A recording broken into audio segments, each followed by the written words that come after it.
Lost in the dusty, dog-eared pages of American criminal history. Join us as we relive another gruesome, grisly, gripping tale of murder, mischief, and mayhem. Created and written by Justin Vior. This series is an anthology of turn-of-the-century banner headline cases before the days of high-tech forensic criminology. America's chilling, appalling, yet intriguing heritage of murder. Tonight's episode, Young Skeegie, Old Sparky, and J. Edgar, Episode 3. Welcome back. Let's get back to our story with the ongoing search for the 5-year-old Skeegie who'd been taken from his crib on a quiet springtime night by a heartless local, demanding a ransom for the tyke's return.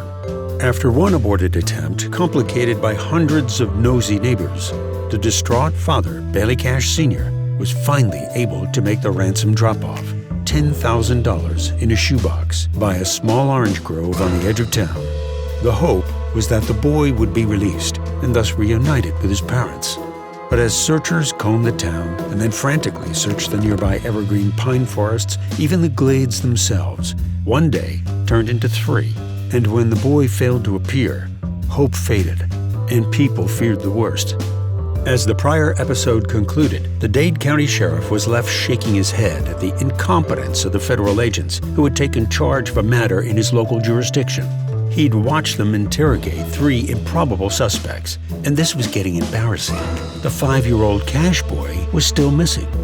They knew the kidnapper had to be local, someone right there in the Princeton community, hiding in plain sight.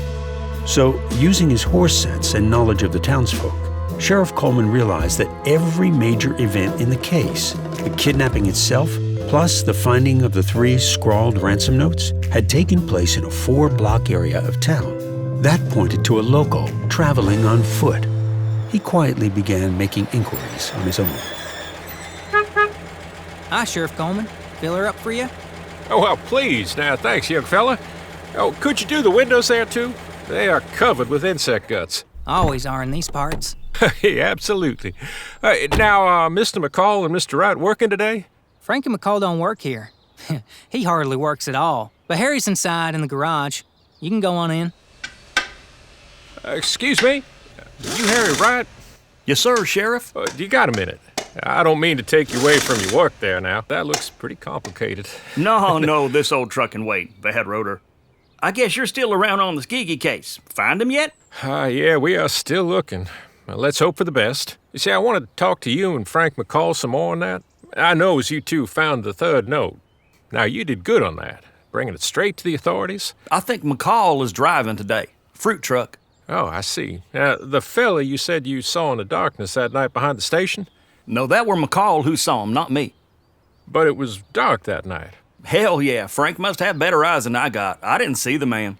I tell you what, I want you and Frankie to meet me here tonight, late, after closing, around the same time of the night the note was found.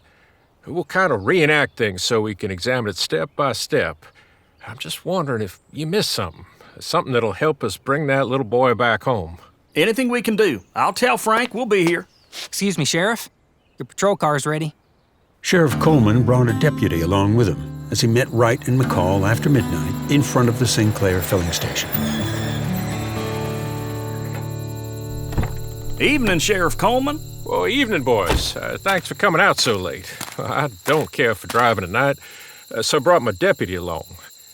Frank McCall, you were the one who gave the FBI fellas that help on that 3rd ransom note. That's me. Oh, we appreciate that assistance. Now, Mr. Wright told you I want to reenact what you boys experienced that night the note was found. I know you told the story a couple of times before, but every detail could be important in finding that boy. We're happy to run through it again with you, Sheriff. Anything we can do to help. FBI agents had cleared Wright and McCall, felt they were square-dealing young men. But the sheriff had his doubts. Okay, now I know that you, Frank, you found the 3rd note over in the doorway of the office, but we'll get to that. So why don't we just start from right before you drove up to the station that night? Now go slow, don't leave out anything. Let me tell it, Harry. I tell it better than you. Coleman had noticed that Franklin McCall, the former high school athlete and big man on campus, enjoyed being the center of attention. feeling like he was an important part of a police investigation, stroked his ego. Well, it was Tuesday night, Sheriff. Actually, an hour or so past midnight, so Wednesday morning. Midnight was the time Bailey was supposed to drive out and deliver the ransom money to the kidnapper. Bailey Cash, Skeegie's father? Right. Everyone in town knew about it, knew what was going on, so I thought I should stay out of the way, not be underfoot like them others. So I stayed home that evening. With your wife. Her name's Claudine, as I recall. No, she was visiting her friends up in Jacksonville. I had the house to myself. But after midnight, curiosity got the best of me, I guess, so I borrowed my pa-in-law's truck. Joe Hilliard, he vouched for me on that, and drove over to Bailey's filling station and asked the fellas there what was going on. I was there with the guys when Frank drove up. And I needed gas for the truck, and that was the only reason my father-in-law let me use it, to fill her up. Stingy old bastard. I didn't want to bother Bailey at his station, which was closed anyway. So I told Harry, get in, and we drove over here to Sinclair. That's excellent. Now, what time was that, would you say? Oh, had to be about... It had to be about 2 a.m., I'd say. So we drove on down the street here, and Harry's in the passenger seat, and I pulled the truck right up to the pump. Right here. And you turned the engine off? I just done that, right when I stopped the truck. The headlights still on or off? On. I remember because I walked in front of them when I came around the truck to head for the office. Okay, and your truck, he was facing west toward the moon? Where was the moon in the sky then? Moon? It was over there, on my side of the truck above the trees. And right before Harry opens his door and goes to get out, that's when I seen something moving over there on the side of the station, standing there, watching us like he didn't expect no one to be here when the station was closed. Like we surprised him in the middle of doing something. Okay, now describe to me exactly what you saw, Frank. He was medium height. I couldn't see the face or nothing except it looked like he had a beard, dark pants. It looked like a fella I'd seen around once or twice before since Skeegie was taken, but he kept his distance, and I call out to Harry, "There's somebody out there!" I didn't see him, though. Too dark. I thought McCall was just seeing things. But he was there. I saw him move in the shadows, darted around the side of the station, around back. So I ran back there while Harry went inside the office to get a flashlight. I didn't see nobody in the field in back of the station when I got there. It was too dark. Maybe he was in the shadows watching me, but I wasn't going to stay to find out. If he was the kidnapper, I weren't going to mess with him. So I come back around to the front, and that's when I found the note in the doorway there. Show me. Let's go on over to the office. It was there, right there. I stepped right on it. The paper was crumpled up like the kidnapper jammed it in the space underneath the door when he seen our truck pulling up. Now, yeah, that would make sense. And now, Mr. Wright, would you say you went into the office first, alone, but didn't notice a note on the floor? Nope, too dark. Front of the station was dark, no lights on in the office. I must have just walked right over it. Now, Harry, you work here at the station regular now, correct? You know the grounds pretty well, the garage, office, pump area.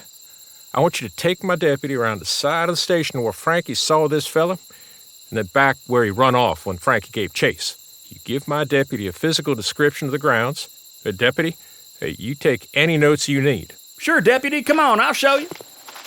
Oh, Frank, the FBI fellas, they said you were a big help to them. Your friend Harry doesn't strike me as an observant type like you, so I think you're the one who can be instrumental to this whole part of this investigation, since you're more on the ball than your friend.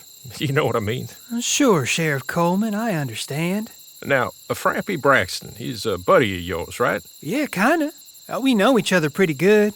Now, I know it must have been rough on you to give his name to the Fed boys, but you were just being honest. You saw someone in the dark there at an important event related to this investigation, and you had to tell the truth. You didn't want to just keep something from the feds, even if it might finger your friend. Right. The problem is, well, they're having trouble breaking Mr. Braxton's alibi. You might have heard that. You know he's been released, right, Frank?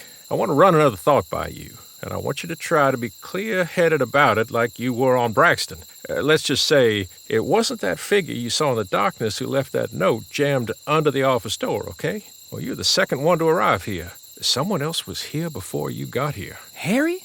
Well, you were around back of the filling station. Harry got to the office first, opened the door, come inside alone, right? Well, yeah. He'd have to, I guess. And he knew he was alone. He knew you weren't here to see what he was doing, correct? He could have done anything. Now, if he wrote out that note before you two came to the station, he could have put it there himself. And you wouldn't have known about it. You kind of get where I'm going here. I'm just putting it out there, Frank. Is it possible? Well... I know Harry's a friend of yours like Braxton, but just think about it. Is it possible? And remember, you said that note was all crumpled up from being jammed underneath the door, right? How could Harry unlock that door, push the door open, and not hear the paper rustling? And not stepped on it like you did when you came in after? I never thought of that. And him, not seeing that figure, whether or not it was actually Braxton on the side of the station, there was a moon out that night, right? I mean, Harry's not an old man with night blindness. If you could see something, he could have seen something. Unless maybe he didn't want to see. It makes me think he could possibly have had someone helping him. Kidnappers sometimes have partners. I'm sure you know that. Sure. Well, Harry tried to tell you you were just seeing things. Or tried to dissuade you, talk you out of running to investigate things. Chasing that fella, even though everyone in town's been talking about this kidnapping from the first. You probably didn't think about it then, but doesn't that seem a little strange to you? well, I guess. Harry? Frank, I'm just speculating here, but I'm taking you to my confidence. I expect you to keep that confidence. Do I have your word, boy? Not a word to Harry or anyone else. I promise, Sheriff. Well, we're going to be taking a long, close look at Harry Wright. And you're the man who can provide invaluable assistance in this case, Frank. If it comes to it, all you got to do is be accurate, be impartial, and tell the truth. Can you do that? Sure thing, Sheriff. Not a word. I promise. Good boy. You're a good man, McCall. The wily sheriff didn't think Franklin McCall was a good man at all. He thought he was a kidnapper, maybe even a killer. But the cocky McCall was flattered by all the attention. He also enjoyed the VIP treatment the feds gave him a day or so later, shuttling him up to their field office in Miami on the pretense of seeking his help. But his arrogance turned to alarm when he realized it wasn't Frampy Braxton or Harry Wright the feds were after. Sheriff, thanks for joining us. I'll be heading up this interview, and I'm hoping that between the three of us, you, myself, and the main eyewitness, Mr. McCall, we can iron out the inconsistencies surrounding the third ransom note found at the filling station and give this case a new direction. What inconsistencies? Oh, now, not with you, Frank. Your account of events is the only thing that has remained consistent. It's everything else keeps changing. Like what? Well, did Harry Wright change his story? You've talked to him, I suppose. Like you said, Sheriff, I can't fully vouch for him that night. Well, yes, Wright's story is presenting problems. Now, for starters, he said, and you corroborated it the other night, that the position of the moon when you arrived at the station, you said it was 2 hours past midnight, was over the tree line in the west, about where it was the night I met you boys out there. Well, did you notice? At that angle, the side of the filling station where that man was lurking was completely in the shadow of the structure. Well, at first, we wanted to think that Wright might be trying to distract you. Now, telling you he didn't see anyone over there. But how could anyone see anyone in that darkness, especially with the headlights of your truck still lit and pointed in the opposite direction? And Wright wasn't consistent about the yard in the rear of the filling station. You said it was pitch dark when you ran after that figure, which is why you couldn't find him, or else you would have apprehended him, correct? I would if I'd seen him. But with the angle of the moon in the sky and the building not blocking the moonlight, the yard would have been lit up pretty well. Well, I guess he could have made it out to the trees before I got there, or maybe hid in the grass or something. It was kind of dark. Now here is the big obstacle, Frank.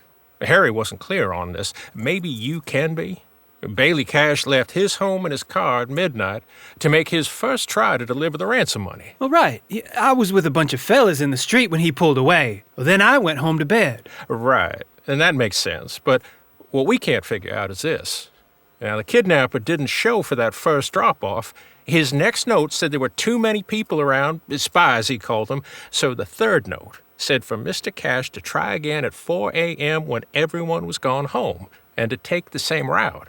You read that letter after you found it, right? Well, sure, but I'm not getting you. Well, think about it. The Sinclair filling station closed at 9 o'clock that night, every night. and it wasn't going to open again till 7 the next morning. Everyone in town knows the hours, and they're posted on the station's door. Of course. So... Now, Frank, think about it.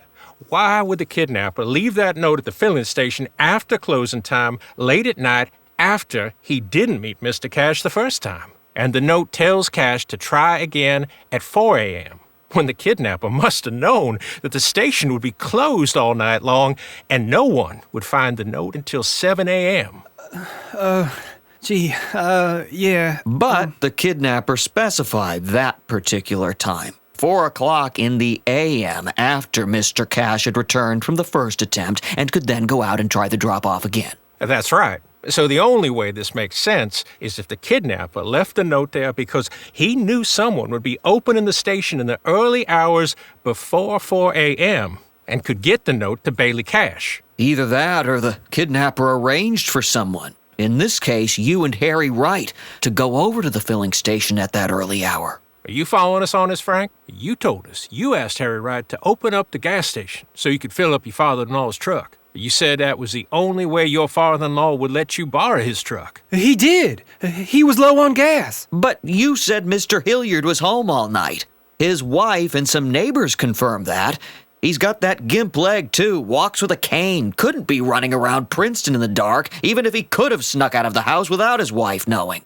You said it was you who got Harry to get in that truck and go open the pumps at the station for you. Remember, Frank? It was your idea. Mr. McCall, what's the real reason you went to the Sinclair filling station at that odd time of night? Now, be honest with us, Frank. Franklin Pierce McCall was squirming uncomfortably in the hot seat in front of the two investigators. And on the other side of the interrogation room's two-way glass, Special Agent Rutson and FBI Director J. Edgar Hoover looked on. We got the son of a bitch! More than 50 Bureau agents in town on the case, Agent Rutson.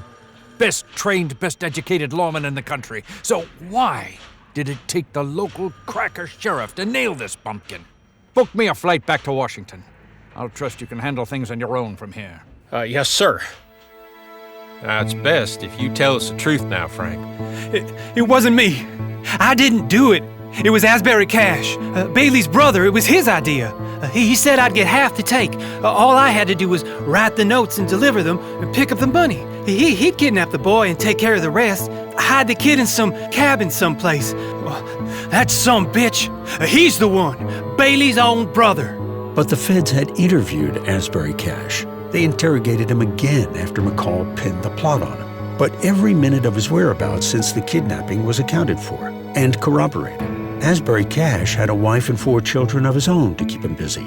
He adored his young nephew and would have had no place to secret him away and wait for ransom to be paid, money he didn't particularly need. Plus, Asbury Cash hated Frank McCall. But the G-Man let Frank McCall do what he did best, keep on talking.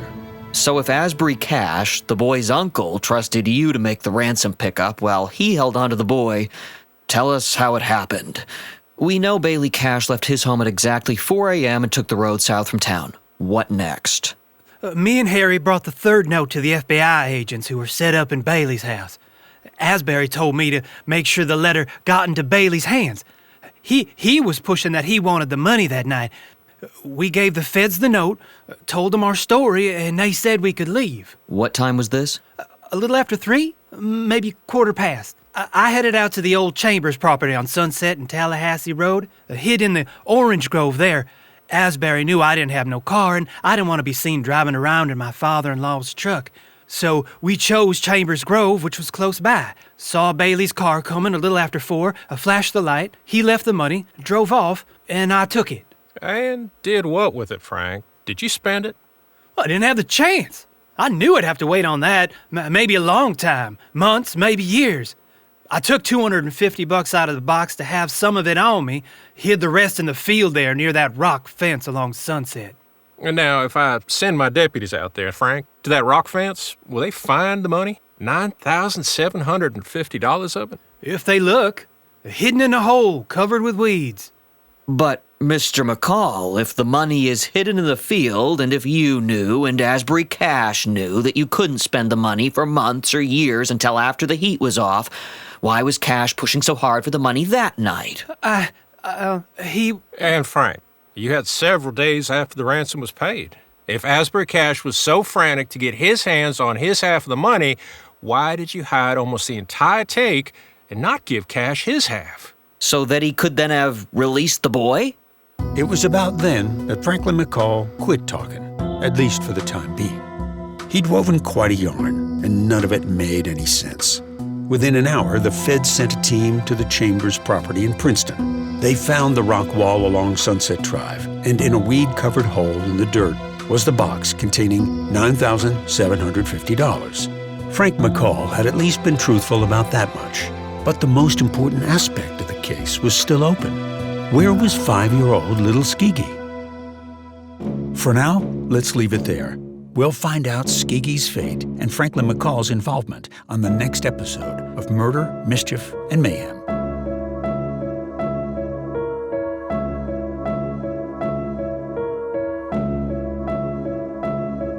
Murder, Mischief, and Mayhem is an anthology of our rich American heritage of scandal, mystery, and murder, revived from the faded pages of history. You can find Murder, Mischief, and Mayhem wherever you listen to your podcasts. Created and written by Justin Vior. Narrated by Kevin Silva. Produced by Ed Adler and Ken Yaz. Direction and casting by David Rosenthal. Sound design and music score by Ray Soldick.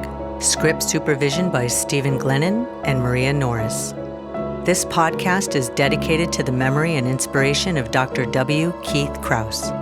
Murder, Mischief, and Mayhem is the property and production of Ed and Ken's Excellent Adventure, LLC. All rights reserved.